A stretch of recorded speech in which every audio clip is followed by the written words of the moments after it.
சிரியால Bashar al Azad அவர்களோட அரசாங்கத்தை தூக்கி எறிஞ்சிட்டு புதுசா ஹெச்டிஎஸ் ஒரு ஆட்சி அமைக்க பாத்துக்கிட்டு இருக்காங்க. இந்த ப்ராசஸ்ல எல்லாம் என்ன நடந்துச்சு, எப்படி நடந்துச்சு, என்னென்ன அமைப்புகள் இருக்காங்கன்னு பல விஷயங்கள் நம்ம தெளிவா பாத்துக்கிட்டு இருக்கோம். சோ அந்த வரிசையில வரக்கூடிய அடுத்த எபிசோடு தான் இந்த பதிவு. இந்த பதிவுல இருக்கக்கூடிய மொத்த விஷயமே என்னோட தனிப்பட்ட கருத்து தான். போன பதிவுல வந்து பாத்துட்டீங்கன்னா, அதாவது இந்த எபிசோடோட போன பதிவுல இந்த கண்டினியூட்டி நான் சொல்றேன் இல்லையா, சோ அதுல சொல்றேன்.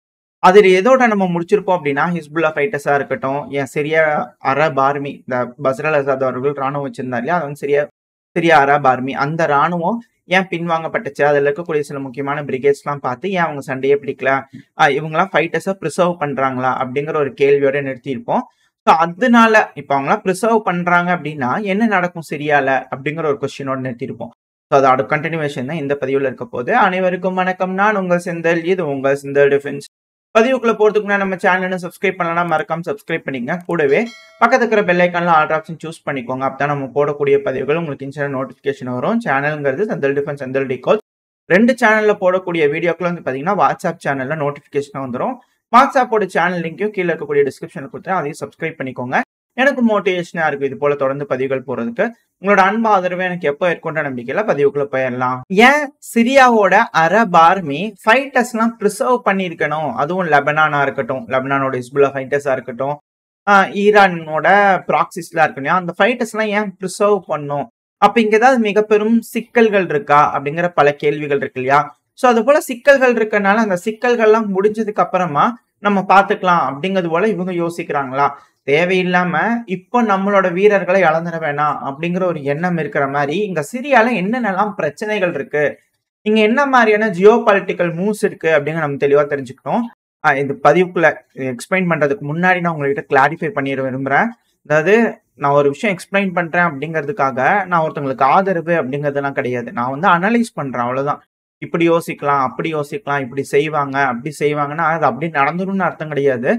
பண்ணலாம், இப்படி இந்த பார்வையில பார்த்தா இது எப்படி தெரியுது அப்படிங்கிற பல கோணங்கள்ல ஒரு விஷயத்த நம்ம பார்க்க கத்துக்கணும். ஏன்னா சோசியல் மீடியாங்கிறது பெருமளவுல வந்துருச்சு.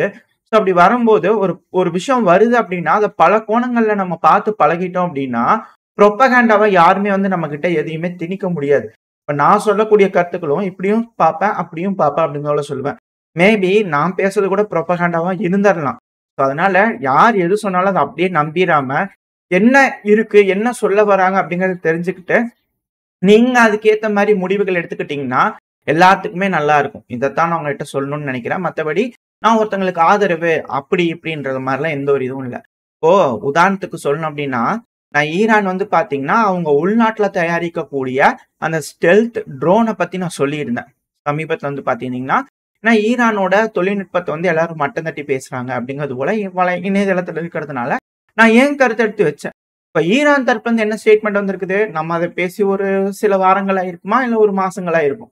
இப்ப ஈரான் கிட்ட இருந்து என்ன ஸ்டேட்மெண்ட் வருது, இந்த உலகமே கண்டிராத அளவுக்கான ஒரு ட்ரோனை நாங்க ரெடி பண்ணிட்டோம், கூடிய சீக்கிரம் நாங்க அதை அறிமுகப்படுத்த போறோம் அப்படிங்கிறது போல ஸ்டேட்மெண்ட்ஸ் வந்திருக்கு. ஸோ இதைத்தான் நான் சொல்ல வரேன். ஸோ ஒரு நாடு வந்து பாத்தீங்கன்னா இப்படி யோசிக்கலாம், இப்படி செய்யலாம் அப்படின்னு நம்ம ஏன் மூளை எப்படி யோசிக்குதோ அந்த விஷயத்த உங்களுக்கு டெலிவரி பண்ணும் அப்படின்னு நினைக்கிறேன். தவிர இதனால உங்களுக்கு ஒருத்தங்களுக்கு ஆதரவு, உங்களுக்கு எதிர்ப்பு அப்படிங்கிறது போல இல்லை. இதை இஸ்ரேல் யோசிப்பாங்க. அந்த ஒரு காரணத்தினாலதான் இஸ்ரேல் வந்து பாத்தீங்கன்னா சிரியாவோட தெற்கு பகுதியில இன்வைட் ஆயிட்டு இருக்காங்க. நான் சொல்லும் போது என்னென்ன இஷ்யூக்கள்ல இங்க இருக்கு அப்படிங்கிற பார்வை உங்களுக்கு ஒண்ணு கிடைக்கும். மேபி இது தப்பாவும் இருக்கும். தப்பா இருந்துச்சுன்னா கமெண்ட் செக்ஷன்ல சொல்லுங்க. சரியாவும் இருக்கலாம், இல்ல எனக்கு தெரியாது. மேபி என்னோட கணிப்பு தான் நான் உங்ககிட்ட சொல்றேன் இல்லையா. சோ ஓரளவுக்கு டிஸ்கிளைமர் கொடுத்துருப்பேன்னு நினைக்கிறேன்.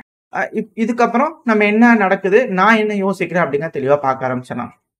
இப்போ சிரியாவை பொறுத்த வரைக்கும் பல நாடுகளுக்கும் இங்க இன்ட்ரெஸ்ட் இருக்கு அப்படிங்கிறது பாத்துட்டேன். இதுல பிளேயர்ஸ் யார் யாருன்னா துருக்கி, Qatar, Saudi, Iran, America, Russia, Israel. So இது போல பல நாடுகளுக்கும் இங்க தேவை இருக்கு. என்ன காரணம், எதுக்காக இவங்களுக்கு எல்லாம் இந்த சிரியா தேவைப்படுது? இப்போ ஒருத்தங்களுக்கும் நம்ம காரணம் எடுத்துக்கலாம். இப்ப அமெரிக்காவை எடுத்துட்டோம்னா இங்க எண்ணெய் கிணறுகள் இருக்கு. 2வது கிறிஸ்டியானிட்டிங்கிறது வந்து பாத்தீங்கன்னா உருவான ஒரு இடங்கிறது சிரியா. அது ஒரு வரலாறு, நம்ம அதை டீட்டெயில்டெல்லாம் போயிட வேணாம், அது பிரச்சனையாயிடும். ஸோ அதனால நம்ம சிரியான்றது வந்து பாத்தீங்கன்னா இருக்கிற எண்ணெய் வளங்கள் எல்லாத்தையும் வந்து பாத்தீங்கன்னா அமெரிக்கானால கட்டுப்படுத்த முடியும். 2வது சிரியால அவங்க கட்டுப்பாட்டுக்குள்ள வச்சுக்கிட்டாங்கன்னா மத்திய கிழக்கு முழுவதுமே அவங்க கட்டுப்பாட்டுக்குள்ள வர ஆரம்பிச்சிடும். ஸோ அவங்க நினைக்கக்கூடிய விஷயங்கள்லாம் செய்ய முடியும். இப்போ ஒரு பொருள் அப்படிங்கிறது வந்து பாத்தீங்கன்னா சிரியாங்கிறது மெடிட்ரேனியன் சீல கனெக்ட் ஆயிருக்கு. 2வது ஈராக்ல கனெக்ட் ஆயிருக்கு. பார்டர் ஆயிருக்கு. கீழ ஜார்டன்ல கனெக்ட் ஆயிருக்கு. ஸோ பெர்ஷியன் கல்ஃப்ல வந்து பாத்தீங்கன்னா ஈராக்ல போய் கனெக்ட் பண்ணுச்சுன்னா பெர்ஷியன் கல்ஃப்ல போக ஆரம்பிச்சிடலாம். ஈராக்லயும் வந்து பாத்தீங்கன்னா ஆல்ரெடி அமெரிக்காவோட படைகள் இருக்கு. ஸோ இது போல பல விஷயங்களுக்கு அமெரிக்காக்கு வந்து பாத்தீங்கன்னா சிரியாங்கிறது தேவைப்படுது. அவங்களோட ஜியோ பொலிட்டிக்கல் மூவ்ஸ், அவங்க ஸ்ட்ரென்த்தை வந்து மிடில் ஈஸ்ட்ல என்ஹான்ஸ் பண்ணிக்கணும்னா அதுக்கு சிரியா அவங்களுக்கு தேவைப்படுது. ஸோ அது அமெரிக்கா கொடுக்கக்கூடிய பெனிஃபிட்ஸ். இப்ப நம்ம இதே துருக்கிக்கு வந்துட்டோம்னு வச்சுக்கோங்களேன். துருக்கின்றது வந்து பாத்தீங்கன்னா எக்கனாமிக்கல் ஹப், அதுவும் பாலமா இருந்துட்டு எக்கனாமியோட மிக பெரும் பாலமா இருந்தது இந்த உலகத்துக்கே. ஏன்னா ஒரு காலகட்டம் இந்த நம்ம முன்னாடி பார்த்திருப்போம்னு நினைக்கிறேன். அதாவது இந்த சேனல்ல இதுக்கு முன்னாடி ஒரு சேனல்ல நம்ம வந்து பாத்தீங்கன்னா ரஷ்யாவோட ஆரிஜின் பத்தி பேசிட்டு இருந்தோம். அப்ப பைசாண்டியம் எம்பையர் பத்தி எல்லாம் பேசியிருப்போம். ஏன் இந்த பைசாண்டியம் எம்பையர்ங்கிறது வந்து பாத்தீங்கன்னா ரொம்ப முக்கியம் அப்படிங்கலாம் அந்த டைம் பேசியிருப்போம். கிளியரா பார்த்திருப்போம். அந்த வரலாறுல பார்க்கும்போது பார்த்திருப்போம். ஏன்னா பைசாண்டியம் எம்பையர்ல இருந்து தான் ரஷ்யாவோட அந்த ஆர்த்தடாக்ஸ் கிறிஸ்டியானிட்டி வந்து பாத்தீங்கன்னா போகுது. அது பைசாண்டியம் வீழ்ச்சிக்கு அப்புறம் தான் அது ப்ரொடெக்ட் பண்ண வேண்டிய கடமை மாஸ்கோக்கு வருது. இது எல்லாமே இன்டர்லிங்க் ஆயிருக்கக்கூடிய விஷயம். நம்ம புரிஞ்சுக்க வேண்டியது. அதுக்கப்புறம் வந்து பாத்தீங்கன்னா சிலுவை போர்லாம் வருது. ஏகப்பட்ட விஷயங்கள்லாம் நடந்துச்சு. இப்போ இந்த இது வந்து பாத்தீங்கன்னா மிக முக்கியமான ஒரு பகுதி. அது எல்லா காலகட்டத்திலயுமே இப்ப துருக்கி இருக்கு இல்லையா, இஸ்தான்புல். ஸோ இதுங்கிறது மிக முக்கியமான ஒரு நிலப்பகுதி. எதுக்கு?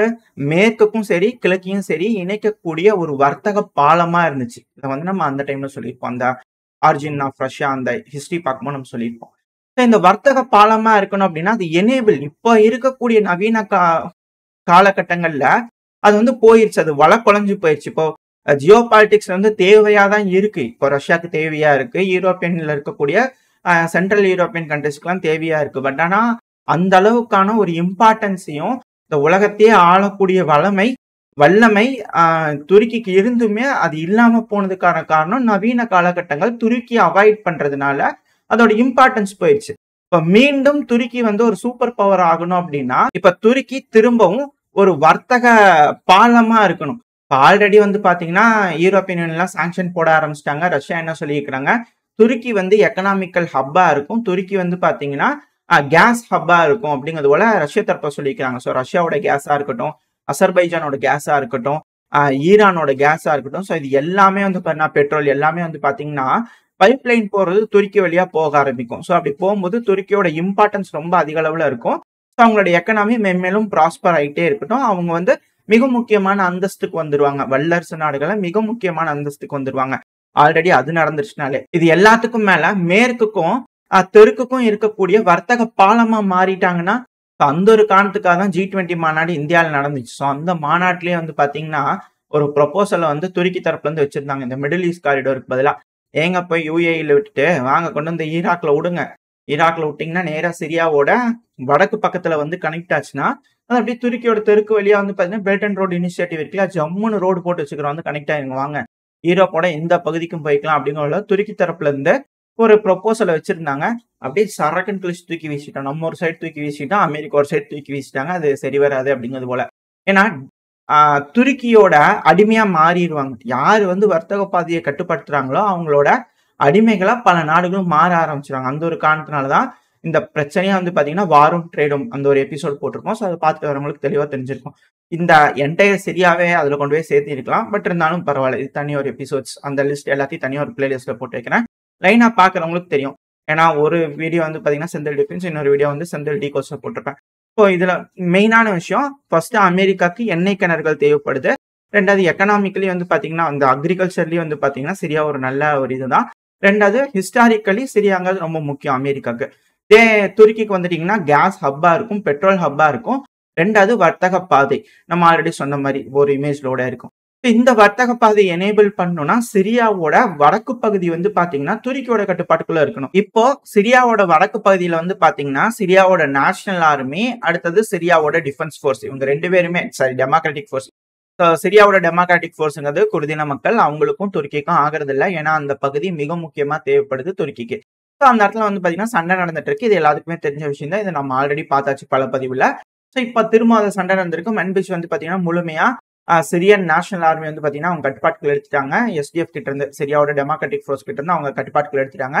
ஸோ அந்த இடத்துல சண்டை நடந்துட்டு இருக்கு. இப்போன்னு வந்து பாத்தீங்கன்னா ஆண்டனி பிளிங்கன் அவர்கள் துருக்கிக்கு போயிருக்காங்க. ஸோ அந்த இடத்துல ஒரு மீட்டிங் நடந்துட்டு இருக்கு. இவங்களுக்குள்ள இருக்கக்கூடிய ஏதோ ஒரு பேச்சுவார்த்தையில சுமூகமான உறவுகள் எட்டப்பட்டுருச்சு அப்படின்னா துருக்கிக்கு அது ஒரு நல்ல காலமா இருக்கும்.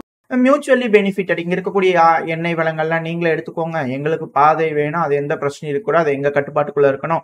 அப்படிங்கிற துருக்கி ஓகே பண்ணிட்டாங்கன்னா, துருக்கி இந்த பகுதியில வந்து பார்த்தீங்கன்னா ஸ்ட்ராங் ஆவாங்க. அமெரிக்காவும் இந்த இடத்துல ஒத்துக்கிறதுக்கு வாய்ப்பு இருக்கு. ஸோ இரு தரப்புலயும் வின் வின் சிச்சுவேஷன் வரதுனால 2 சைட்லயும் வந்து பார்த்தீங்கன்னா, ஹாப்பியா இந்த அக்ரீமெண்ட்டுக்குள்ள வர்றதுக்கு மேபி 2 சைடும் ஒத்துக்கிறதுக்கு வாய்ப்பு இருக்கு. ஸோ இதனால 2 தரப்புலயும் வந்து பார்த்தீங்கன்னா, ரொம்ப அதிக அளவுல பெனிஃபிட் ஆவாங்க. இப்போ ஒருவேளை இந்த காரிடோர் வந்து சக்சஸ் ஆகுன்ற பட்சத்துல அமெரிக்கா, இந்தியா இது போல பல நாடுகள் வந்து சவுதி அரேபியா இன்க்ளூடிங் இவங்கலாம் வந்து ஒரு ப்ரொபோசல் வச்சிருந்தாங்க தெரியுங்களா? இந்த மிடில் ஈஸ்ட் காரிடோர் அதை வந்து தூக்கி குப்பையில போட்டுற வேண்டியதான். ஏன்னா திரும்பி துருக்கி இதை தான் ப்ரொபோஸ் பண்ணுவாங்க. இதை வந்து பாத்தீங்கன்னா சவுதி அரேபியாவா இருக்கட்டும் மற்ற நாடுகளை ஒத்துக்க மாட்டாங்க. பட் ஆனா இப்போதைக்கு மேற்குலக நாடுகளுக்கு வேற வழி கிடையாது.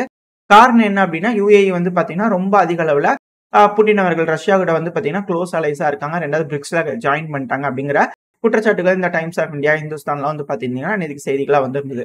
இவங்களுக்கு வந்து பாத்தீங்கன்னா துருக்கி இந்த பிராந்தியத்துல ஆளுமை செலுத்துறது பிடிக்காது. ஸோ அந்த ஒரு காரணத்தினால சவுதி இந்த இடத்துல ஒரு காம்படிட்டரா வருவாங்க. இவங்க அதுக்காக மட்டும் வரமாட்டாங்க. இப்ப அடுத்தது இதுல துருக்கி, அமெரிக்கா பெனிஃபிட் ஆகிறத பார்த்தாச்சு. இப்ப இதுல ஒரு கேங் இருக்காங்க இல்லையா, இவங்களோட சேர்றதுதான் கத்தார். கத்தார்ல இருந்து வந்து பாத்தீங்கன்னா ஒரு பைப் லைன் துருக்கி வழியா வந்து பாத்தீங்கன்னா போகுது, பல்கேரியா வரைக்கும் போகுது.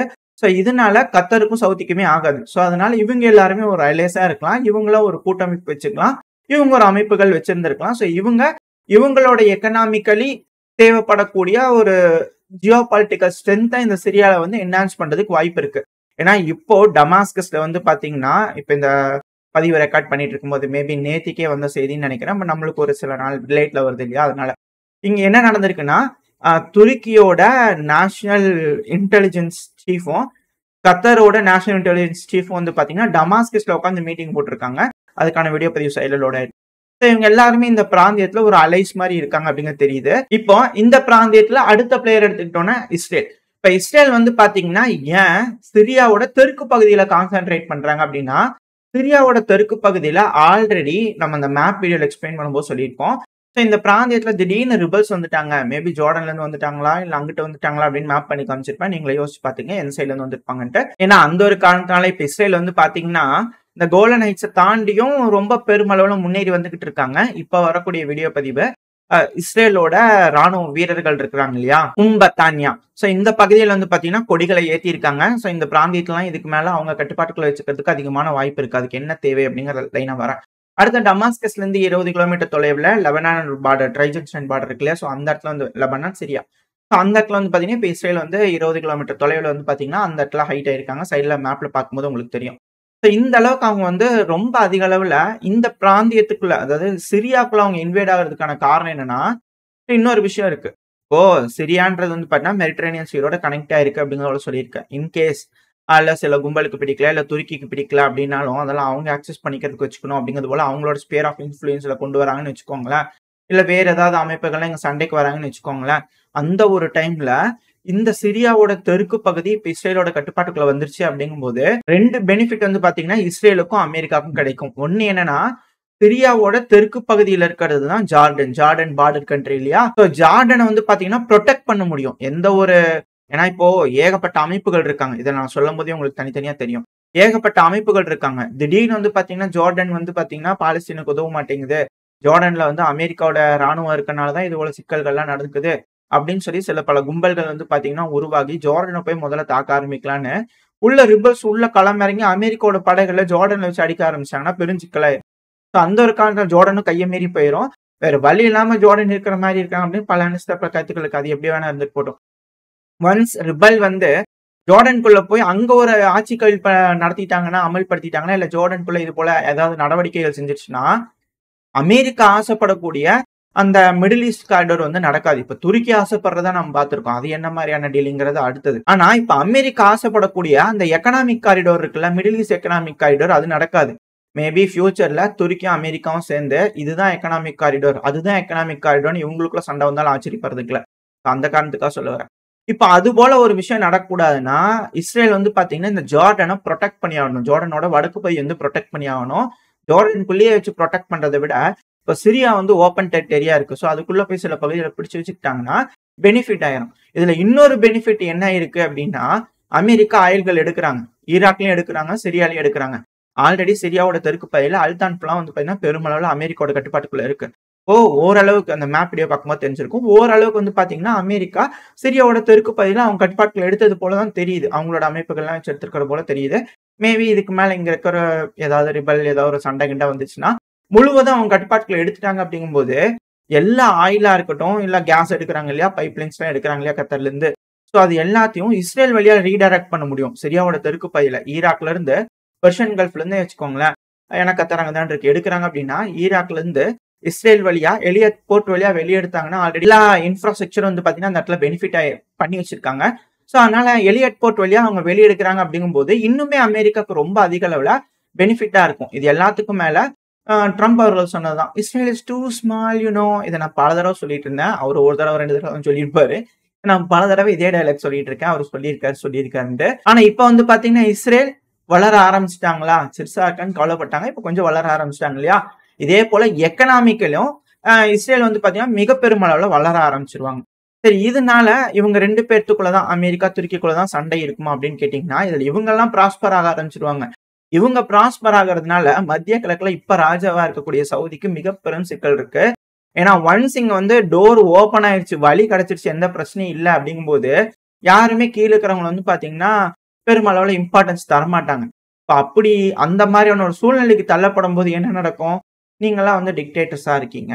ஒரு டெமோக்ரஸிய மலர வச்சிரலாமா? அப்படிங்கிறது போல தேவையில்லாத எண்ணங்கள் அமெரிக்காக்கோ, இல்ல மேற்குல இருக்கிற நாடுகளுக்கோ தேவையில்லாம வந்துரும். ஸோ அது சிக்கல் தான். என்னதான் இருந்தாலும் லிவரேஜ், எக்கனாமிக்கல் லிவரேஜ், ஜியோபாலிட்டிக்கல் லிவரேஜ் வந்து ஒரு நாடு இழந்துருச்சுன்னா என்ன வேணா ஆகலாம். ஸோ அந்த ஒரு காரணத்தினால சவுதி இத விட மாட்டாங்களா? ஸோ அடுத்த ஒரு இம்பார்ட்டன்டான பிளேயர். அவங்களும் இந்த சிரியால வந்து பார்த்தீங்கன்னா, மிக பெரும் அளவுல இன்வால்வ் ஆகுறதுக்கு வாய்ப்பு இருக்கு. சரி. இப்ப இவங்களுக்கு யாரெல்லாம் உதவுவாங்க? இஸ்ரேலுக்கு அமெரிக்கா உதவுவாங்க. துருக்கிக்கு அமெரிக்கா உதவுவாங்க. ஆனா இவங்க 2 பேருமே எதிர்த்து சண்டை பிடிச்சுக்குவாங்க. துருக்கி நேட்டோ நாடு, அமெரிக்காவும் நேட்டோ நாடு. அட்லீஸ்ட் இவங்கலாம் வந்து பார்த்தீங்கன்னா, ஒருங்கிணைஞ்சு செயல்படுறதுக்கு வாய்ப்புகள் இருக்கு. ஏன்னா அமெரிக்காவோட இன்ட்ரெஸ்ட்க்கு இணங்க தானே செயல் பண்ணும் நேட்டோ நாடுங்கிறதுனால துருக்கி. இப்ப இதனால பாதிப்படைய போறக்கூடிய நாடுகள்லாம் யாரா இருப்பாங்க? இதுக்கு பக்கத்திலேயே இருக்கக்கூடிய கிரீஸ்.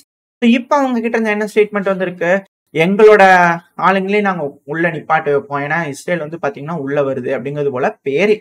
சும்மா அவங்கள குறை சொல்லணுன்றதுக்காக சொல்லிக்கலாம். யாருமே அந்த எக்கனாமிக் லெவரேஜ் வந்து விட்டு கொடுக்க மாட்டாங்க. எல்லாமே அத வச்சுக்கணும் அப்படிங்கிற போல ஜியோபாலிட்டிக்கல் மோஸ்ட்லி எல்லா நாடுகளும் அவங்களோட காய்கள நகர்த்துவாங்க. மேபி எதிராவும் இருக்கலாம், ஆதரவாவும் இருக்கலாம். அது தெரியாது. அந்தந்த சூழ்நிலைக்கு ஏற்பட்டதா அதெல்லாம் நடக்கும்.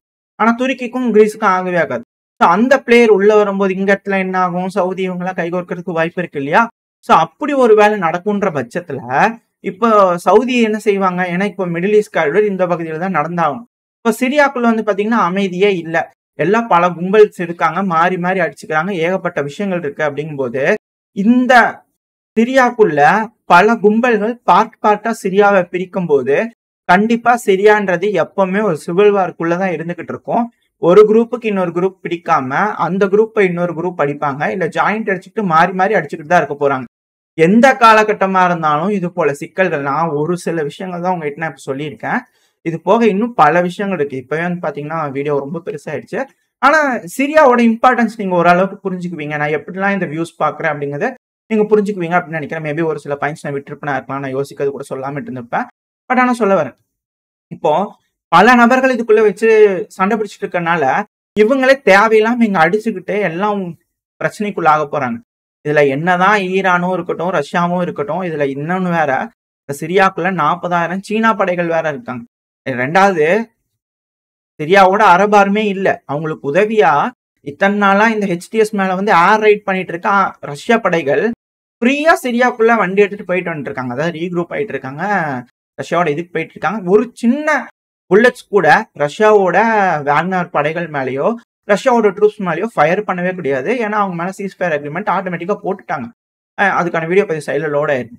இதெல்லாம் வச்சு பாத்தீங்கன்னாலே உங்களுக்கு தெரியும். 2வது ரஷ்யா வந்து பாத்தீங்கன்னா, இந்த குருது படைகள் இருக்காங்க இல்லையா? நம்ம முதல்ல சொல்லியிருந்தோம்ல எஸ்டிஎஃப். ஸோ அவங்க என்ன செஞ்சிருக்காங்க அப்படின்னா, அவங்க ரஷ்யாவோட ஒரு அக்ரிமெண்ட் போட்டிருக்காங்க. ரஷ்யா வண்டியெல்லாம் எடுத்துட்டு போயிடாதீங்க. நீங்க என்ன பண்ணுங்க, இந்த குமிஷி இருக்கு இல்லையா? அந்த இடத்துல இருந்துக்குங்களேன். நாங்க உங்களுக்கு ஆதரவு தரோம். நீங்க எங்களுக்கு ஆதரவு கொடுங்க அப்படிங்கிறது போல அவங்க ரெக்வெஸ்ட் வைக்க, அவங்களுக்குள்ள ஏதோ ஒரு டீல் சைன் ஆயிருக்கும். மேபி டெம்பரவரியா இருக்கலாம், இல்ல பெர்மனண்டா இருக்கலாம். இது எங்க இருக்கு அப்படின்னா, துருக்கி சிரியா பார்டர் வடக்கு பகுதியில இருக்கு. இது மிக முக்கியமான ஒரு வில்லேஜ். இப்ப இது வந்து பாத்தீங்கன்னா ரஷ்யாவோட கட்டுப்பாட்டுக்குள்ள இருக்கு. அதாவது இந்த குருதின படைகள் யாரோட பேக்டு? அமெரிக்காவோட பேக்டு. ஆனா இப்ப இவங்க யார்கிட்ட கேட்டிருக்காங்க? ரஷ்யா கிட்ட கேட்டிருக்காங்க. ஏன்னா மேபி அமெரிக்கா இவங்க மேல பேக் ஸ்டாப்பிங் பண்றதுக்கும் வாய்ப்பு இருக்கு. ஏன்னா துருக்கி கூட பேச்சுவார்த்தை நடத்துறாங்க. ஆயில் கணக்குலாம் நீங்களே வச்சுக்கோங்க. எனக்கு இந்த பகுதிகள் மட்டும் குடுத்துருங்க. ஏன்னா குருது நாடுலாம் உருவாக வேணாம் அப்படிங்கிற அவங்களுக்குள்ள ஒரு இது வந்துச்சுன்னா எந்த நேரமும் பிரச்சனையாயிரும் இல்லையா? மேபி இவங்களோட ஒரு அக்ரீமெண்ட் சைன் பண்ணிக்கலாம். சைடுல ஒரு இமேஜ் லோட் ஆயிருக்கும். ரஷ்யா அவங்களோட பவர் என்ன அப்படிங்கிறது இந்த இடத்துல வந்து பாத்தீங்கன்னா லைனா அவங்களோட வண்டி நிப்பாட்டி அவங்க சும்மா நிப்பாட்டி வச்சிருப்பாங்க. பட் ஆனா அதுக்கு கீழே வந்து பாத்தீங்கன்னா Russia shows is power in between. அதாவது அந்த இடத்துல வந்து பாத்தீங்கன்னா மேல துருக்கி பேக் ஸ்டாப் பண்ண துருக்கி, கீழே வந்து பாத்தீங்கன்னா குருதின படை, சைட்ல வந்து பாத்தீங்கன்னா அமெரிக்கா. இத்தனை படைகள் இருக்கும் போதும் ரஷ்யா வந்து பாத்தீங்கன்னா அந்த மாதிரி நிப்பாட்டி வச்சுக்கிறாங்க அப்படிங்கிற சொல்லிக்கிறாங்க. சும்மா அவங்க ஏதோ எல்லாம் வண்டியெல்லாம் பின் வாங்குறாங்க இல்லையா, வந்து நிப்பாட்டுங்க எல்லாம் ஒரு சேர அப்படிங்கிறத அவங்க சேஃப்டிக்காக நிப்பாட்டி வச்சுக்கலாம். பட் ஆனா இது போல டைட்டில்ஸ் பார்க்க முடிஞ்சது. இதை வச்சு பார்க்கும்போது எந்த ஒரு குரூப்புக்குமே யாரு மேலேயுமே நம்பிக்கை கிடையாது. இப்போதைக்கு இங்க ஒரு அரசாங்கம் அமையுதுன்னு வச்சுக்கோங்களேன். இப்பெல்லாம் பேச்சுவார்த்தை நடந்துட்டு இருக்கு. இங்க ஒரு அரசாங்கம் அமைஞ்சு இது இப்படி இப்படின்னு சொல்லிட்டாங்க அப்படின்னாலே எல்லா பக்கம் அக்கப்போர ஆரம்பிச்சுக்கும். தேவையில்லாத சண்டை தான். எப்படியும் இந்த இடத்துல சண்டை வரதான் போது இவங்களுக்குள்ள அடிச்சுக்கதான் போறாங்க. ஒற்றுமைங்கிறது இருக்க போறது கிடையாது. இத்தனை நாளா சைலண்டா நின்று வேடிக்கை பார்த்துட்டு இருக்கக்கூடிய சவுதியும் இதுக்கு மேல ஆக்டிவா இதுல இன்வால்வ் ஆக வேண்டிய கட்டாயத்துக்கு தள்ளப்படுறாங்க. டூ ஃப்ரண்ட் வார் வரதுக்கு கூட வாய்ப்பு இருக்கு. ஏன்னா ஒரு சைடு அமெரிக்கா, இன்னொரு சைடு இஸ்ரேல், மேல துருக்கி, இவங்க எல்லாத்துக்கூடயும் சண்டை பிடிக்கக்கூடிய தேவை இப்ப சவுதிக்கு வந்துச்சு. ஏன்னா லிவரேஜ் இல்லைன்னா அப்புறம் அங்க டெமோக்ரஸி வேணும்னு கேட்டாங்கன்னா வம்பா போயிரும் இல்லையா? இன்னும் பல விஷயங்கள் இருக்கு. இல்ல இவங்க கூட வந்து பாத்தீங்கன்னா அமெரிக்கா செய்யறதுக்கு அதிகமான வாய்ப்புகள் இருக்கு. அது ஏகப்பட்ட விஷயங்கள் இருக்கு. ஆனா இப்போதைக்கு சவுதி வந்து பிரிக்ஸ் நாடுல இருக்கிறதுனால மேபி இது வழியோ ஒரு அழுத்தங்கள் நாங்க ரூட் ஓபன் பண்ணிடுறோம் அப்படின்னு ஒரு லிவரேஜ் வச்சுக்கிறதுக்கு கூட அமெரிக்கா இந்த பிராந்தியத்தை கட்டுப்பாட்டுக்குள்ள வச்சுக்க வேண்டிய தேவையில இருக்காங்க. அப்பதான் சவுதி வந்து பாத்தீங்கன்னா பிரிக்ஸ்ல செய்யறதுக்கு காலதாமதம் ஏற்படுத்த முடியும். இது போல பல விஷயங்கள் இருக்கு. ஒருத்தங்களும் இன்னொருத்தங்களுக்கு வந்து பாத்தீங்கன்னா லிவரேஜ் வைக்கணும், நம்மளுக்கு வந்து அப்பர் ஹேண்ட் இருக்கணும் அப்படிங்கிறதுக்கான மூவ்ஸ் இந்த பகுதியில பண்றாங்க. இவ்வளோ சிக்கல்ல இருக்கக்கூடிய சிரியால நம்ம ஏன் நின்று சண்டை பிடிக்கணும்? ஒதுக்கி நின்று வேடிக்கை பார்ப்போம். இவங்கெல்லாம் அடிச்சுக்குவாங்க, எல்லாம் செஞ்சுக்குவாங்க. அதுக்கப்புறம் இவங்கெல்லாம் ஒரு முடிவுக்கு வருவாங்க. அந்த டைம்ல நம்ம பார்த்துக்கலாம் அப்படிங்கிற ஒரு யோசனையில இவங்களாம் பின் வாங்கிட்டாங்களா அப்படிங்கிறது தெரியல. ஆனா இப்போ நான் உங்ககிட்ட அந்த முன்னாடி பதிவுல வந்து சொல்லியிருப்பேன். 25வது special mission force tiger brigade அப்படிங்கிற சொல்லுவாங்க. இவங்கள சிரியாவோட அரபு ஆர்மில ரொம்ப பிரபலமான ஒரு பிரிகேட். இதுல பல பிரிகேட்ஸ் இருக்காங்க. நான் ரொம்ப ஹைலைட் பண்ணி காட்டுறேன் உங்களுக்கு. இதை எடுத்து சொன்னாலும் இதுவே 20 நிமிஷத்துக்கு போகும் சிரியாவோட அரபு ஆர்மி எடுத்து பேசினாலே. பட் நான் சொல்ல வரேன், இப்ப அவங்க தரப்புல இருந்து ஒரு வீடியோ பதிவு வந்திருக்கு, சைலலோட இருக்கும். இப்ப இவங்க என்ன சொல்லியிருக்காங்க அப்படின்னா, கடைசி துப்பாக்கி இந்த கடைசி தோட்டா இருக்கிற வரைக்கும் நான் இங்க எடுத்து சண்டை பிடிப்பேன். பேச்சு கேட்டு நாங்க பின்வாங்கிட்டோம். பட் ஆனா இதுக்கு மேல வந்து நாங்க பின்வாங்கலாம் மாட்டோம், இதெல்லாம் பண்ண மாட்டோம், நாங்க சண்டை பிடிப்போம் அப்படிங்கிறாங்க. நான் முன்னாடியே சொன்ன மாதிரி அவங்க வந்து தெற்கு பகுதியில் தான் டிப்ளாய் பண்ணப்பட்டிருக்காங்க. அதுவும் தெற்கு, தென்கிழக்கு, தென்மேற்குல தான் டிப்ளாய் பண்ணப்பட்டிருக்காங்க. ஏன்னா இப்ப இவங்க பேசியிருக்காங்க இல்லையா, இவங்க எங்கிருந்து இந்த வீடியோக்களை விட்டுருக்காங்க அப்படின்னா லெபனான் சிரியா பார்டர். இப்ப இஸ்ரேல் முன்னேறி வந்துட்டு இருக்காங்க இல்லையா, ஸோ அந்த இடத்துல நின்றுட்டு இருக்காங்க. மேபி இஸ்ரேல் முன்னேறி வரக்கூடாதுன்றதுக்காக இல்ல ஏதாவது பண்றாங்க அப்படின்னா இவங்க ஒரு தாக்குதல் பண்றதுக்கு வாய்ப்பு இருக்கு. இல்ல நீங்க நல்லா நோட் பண்ணிக்கணும், இந்த பிரிகேடோட கரேஜ் எந்த அளவுக்கு அப்படின்னா இவங்க மூஞ்சியெல்லாம் மூட கிடையாது. ஓப்பனா எப்படி சொல்றது, எல்லா புறமும் பல சூப்பர் பவர்கள், பல மிலிட்டன்ஸ், ஏகப்பட்ட நபர்கள் சுத்தி வளைச்சிருக்கிற இந்த டைம்ல கூட பேச கவர் பண்ணாம இது போல வீடியோக்கள் போட்டிருக்காங்க. அதாவது நான் ஒருத்தவங்க உயர்த்தி பேசுறேன்றதுக்கு நேர் இல்லை, அவங்களோட கரேஜ் என்னவா இருக்கும் அப்படிங்கிற சொல்ல வரேன். மேபி ஒரு நாள் கூட தாங்க மாட்டாங்களா இருக்கலாம், அது எனக்கு தெரியாது. பட் சொல்ல வரேன், ஏன்னா ஆயுதங்கள் வேணும், ப்ராப்பரான ஒரு கவர்மெண்ட்ல மாரல் வேல்யூன்னு இருக்கும். சரியாவை காப்பாற்றணும்னு நினைக்கிறாங்க, அதுக்காக அவங்க பேசுறாங்க. பட் ஆனா தலைமை அப்படிங்கிற ஒரு விஷயம் அங்க இல்ல இல்லையா, யாரு ஒருங்கிணைக்க போறாங்க, கோஆர்டினேட் பண்ண மேபி எஸ்டாப்ளிஷ் ஆயிருக்கலாம். பட் நான் சொல்ல வரேன், இது போல அவங்க கிட்ட இருந்தும் பதில்கள் வர ஆரம்பிச்சிருக்கு, வீடியோ பதிவுகள்லாம் வெளியே வந்துகிட்டு இருக்கு. இது எல்லாமே ஒரு அனாலிசிஸ் தான். இது போல பல விஷயங்கள் இருக்கிறதுனால அவங்க அடிச்சு பார்த்துக்கிட்டோம் அப்படிங்கிறது போல. ஏன்னா பல அரபுலக நாடுகளும் அமைதியா இருக்கிறதுனால அவங்க அங்க அடிச்சுக்கிட்டோம் அப்பதான் கொஞ்சம் ஜாலியா இருக்கும் அப்படிங்கறதுனால ஈரான் தள்ளி நின்று வேடிக்கை பாக்குறாங்களா. ஏன்னா ஈரான் கிட்ட இருந்து ஒரு அறிவிப்பு வந்ததா சொல்லியிருக்கேன், எந்த அரபுலக நாடுகள் ஆயுதம் கேட்டாலும் கொடுக்கறதுக்கு ஈரான் தயார் அப்படிங்கறத சொல்லியிருக்கிறாங்க இல்லையா. ஸோ நம்மளும் ஆயுதம் பிசினஸ் பண்ணி தான் பார்ப்போம். எத்தனை நாளைக்கு தான் நம்மளே நின்று பாதுகாத்துக்கிட்டே இருக்கிறது, இவங்களுக்கு வேணுங்கிற இன்ட்ரெஸ்ட் இவங்களே பாதுகாத்துக்கிட்டோம் அப்படிங்கிற போல முடிவுகளை இவங்களா எடுத்துக்கிட்டாங்களா அப்படிங்கிறது தெரியல. ஸோ ஓரளவுக்கு சிரியால இருக்கக்கூடிய பிரச்சனைகள் எல்லாத்தையுமே கவர் பண்ணி உங்களுக்கு அடுத்தடுத்த பார்ட்ஸான உங்களுக்கு கொடுத்துருப்பேன்னு நினைக்கிறேன். இதோட இதை முடிச்சுக்கலாம், ஏன்னா பெருமளவுல ஆதரவு இல்லை இந்த எபிசோட்ஸுக்கு. நான் ஓரளவு கவர் பண்ணி கொடுத்துருக்கேன். பிடிச்சிருந்தது இல்லை வேற ஏதாவது டவுட்ஸ் இருக்கு இல்லை வேற ஏதாவது சொல்லணும்னு நினைச்சீங்கன்னா கமெண்ட் செக்ஷன்ல சொல்லுங்க. அடுத்த பதிவுல நம்ம பார்க்க ஆரம்பிச்சிடலாம். இதோட இந்த பதிவை நான் முடிச்சுக்கலாம். இந்த பதிவு எப்படி இருந்துச்சு, உங்களுக்கு பிடிச்சிருக்கா? பிடிச்சுனா லைக் பண்ணிட்டு உங்க ஃப்ரெண்ட்ஸ் அண்ட் ஃபேமிலியோட ஷேர் பண்ணிக்கோங்க. அது கூடவே மறக்காம இந்த பதிவு பத்தின உங்களோட கருத்துக்களை கமெண்ட் செக்ஷன்ல சொல்லுங்க. இந்த பதிவு நல்லா இருக்குன்ற நம்பிக்கையில அடுத்த பதிவுல உங்களை சந்திக்கிறேன். அது வரைக்கும் ஸ்டே சேஃப். பை.